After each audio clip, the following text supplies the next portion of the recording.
Welcome everyone, and thank you for joining this activity today. I've included my contact information here so that if you have any questions concerning today's activity or any other presentations that I've participated in, you may feel free to contact me. Remember that when we support each other as educators, together we soar. My name is Ray Sahagun, and I'm really glad that you have decided to join us today.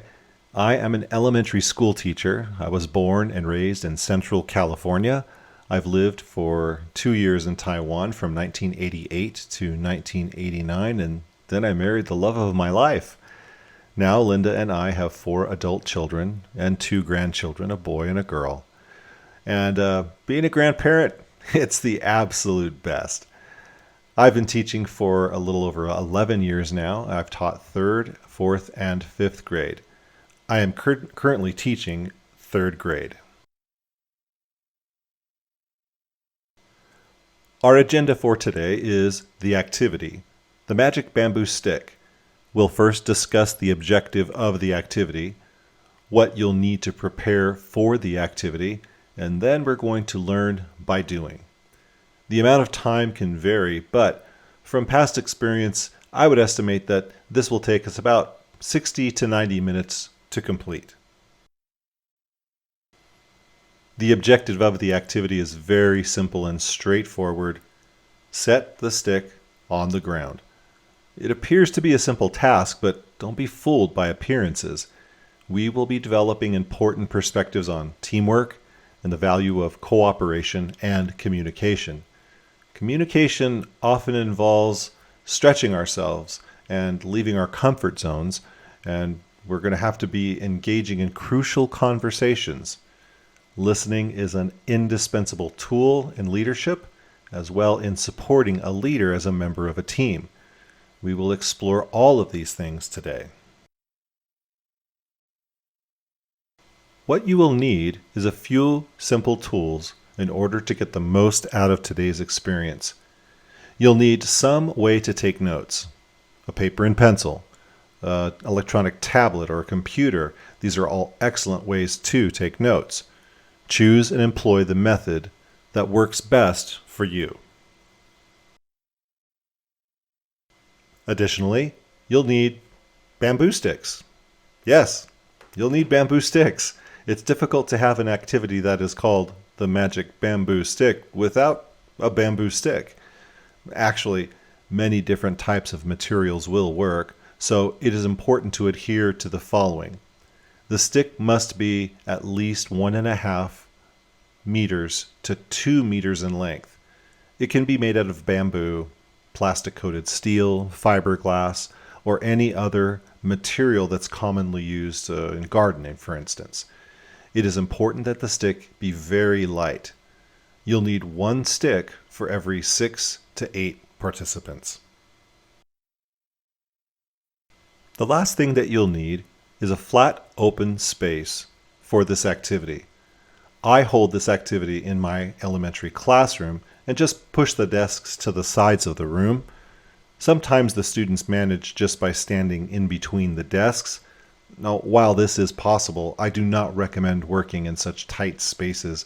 It is best to find a large space, a space large enough to comfortably accommodate all of the participants to freely move around. And consider, you'll want at least a couple meters between each group of 6 to 8 people. I almost forgot, we're going to need a timekeeper. This is a very fun activity in my opinion, and I would not want anyone to miss out on this opportunity.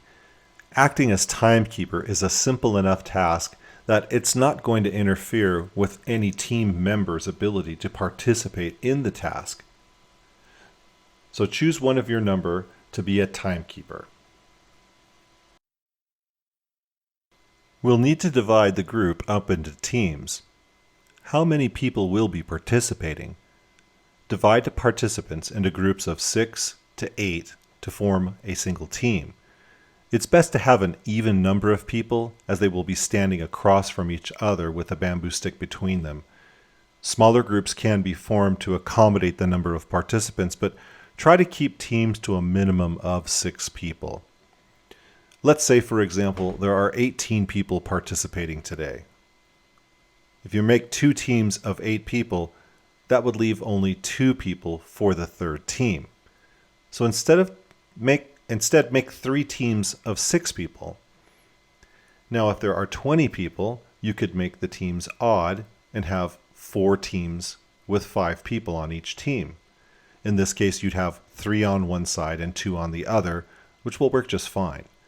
Do your best to avoid having 2 or fewer people on one side of the bamboo stick.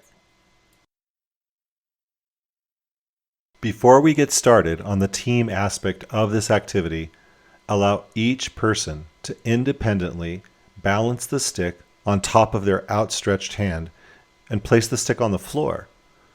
When their flat, open palm is on the floor, they will just slide out their hand from under the stick. This is what you'll need to do as a team. Doing this individually allows each person to clearly understand the objective. Each team will choose one of their number to be the bamboo stick manager. This individual is responsible for placing the stick on the hands of the team members who are lined up facing one another with their arms held out at the shoulder height of the shortest person on the team. Absolute silence is the expectation during this time. The manager places the stick on the hands of the team members. The timer is set for 1 minute, and the challenge begins. It is simple. Place the stick on the ground. Oh, yes, I almost forgot to mention that if any finger of any team member loses contact with the stick, you must start over.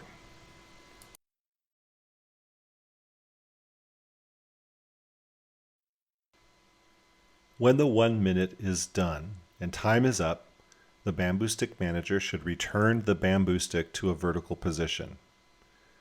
So how did that go? Did something strange happen? Did the stick begin to rise up higher rather than go lower? Now you know why it is called a magic bamboo stick. Take 3 minutes to write down any observations that you've made while silently attempting to set the stick on the floor. Was it frustrating? What made it frustrating? Why did it rise instead of being lowered instead? How did your inability to communicate verbally impact the attempt? What other observations can you note? Once you're done writing down your thoughts, take 5 to 10 minutes sharing these observations with your team members. Did they have similar observations and feelings? Take these observations and use them to make a plan, develop standards, and implement a second attempt following your discussion.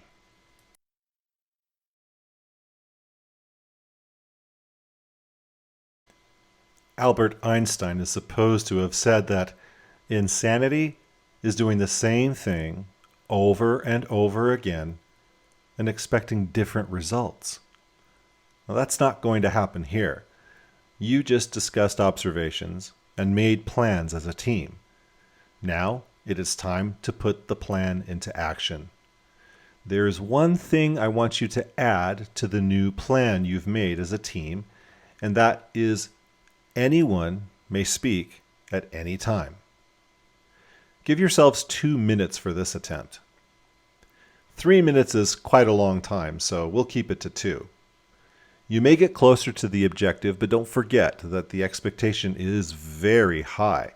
No finger of any team member may lose contact with the stick, or you're required to start over. Be honest with yourself and your teammates. Good luck.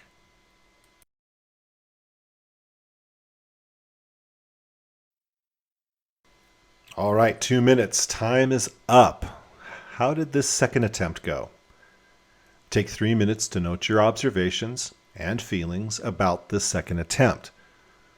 Was anything different? What was better? What was worse? Did any aspects of the team's new plan work well? If so, what worked well? Why did it work well? If not, what did not work well? Why did it not work well? Did you find that everyone being able to speak was an advantage or a disadvantage? What challenges, old and new, need to be addressed? After making these notes, discuss your observations and feelings with your team and make a plan that takes into account this new data set. Did your team meet the objective? Did you set the bamboo stick on the ground? Congratulations, that's great. But still, try and find ways to further improve your method and your strategies. Give yourselves a good 5 to 10 minutes to develop a new plan and discuss your next attempt.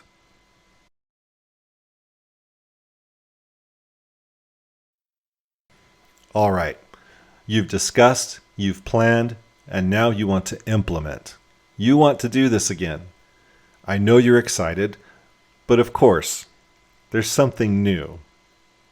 In addition to the changes that you have made to your plan, please add the following. Each team will choose from their number a leader. Only the leader may speak. Okay, let's do this. Set the timer for 3 minutes, and let's put that stick on the floor. Well, how did that go? As with the previous 2 attempts, take 3 minutes and note what happened. The newest element is the leader. How does having a leader change things? Did the team support the leader? Did the leader communicate clearly with the team? What else worked or did not work? Feel free to take a little more than 5 minutes for team discussion if needed. As a team, decide on and implement any changes you have identified that need to be made. Let's go.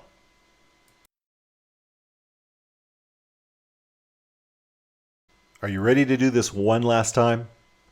Perhaps your group has already succeeded in the objective of placing the stick on the floor. If so, congratulations. If not, don't give up. Your team should be more unified in purpose and skill, so give it one more try.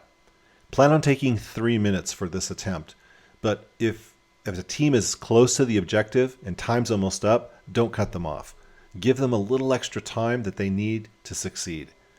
Before you make this last attempt, be sure to have the leader of each team review the new norms that you have established over the previous attempts.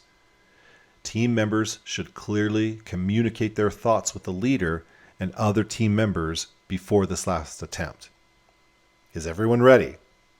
Set your timers and let's get underway.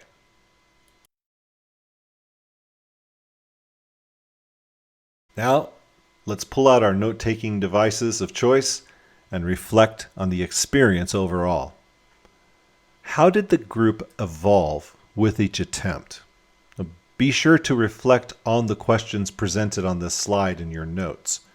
You'll need more time to complete this self-reflection, so let's allot 5 minutes to this before we come together as a team to share our observations. The most important question that I want your team to answer today is, if it is easier to complete an objective ourselves, why do we insist on having teams or groups assigned to complete a task? If we find ourselves on a team where a member of that team isn't pulling their weight, wouldn't it be easier just to eliminate them from the team? But what if that team is something that has been established and isn't something that can be easily changed? Take, for example, a basketball team. You need a minimum of 5 participants in order to field a team on the court. What would a coach do with one of those members who just isn't quite carrying their weight? While the tendency would be to eliminate them and find someone better, is that always the best solution?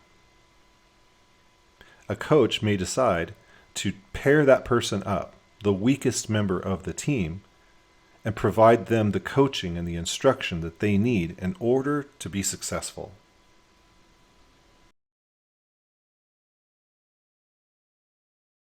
I would have loved to have been with you to share this experience in person, but since that's not possible, I do look forward to hearing from you. How was this experience?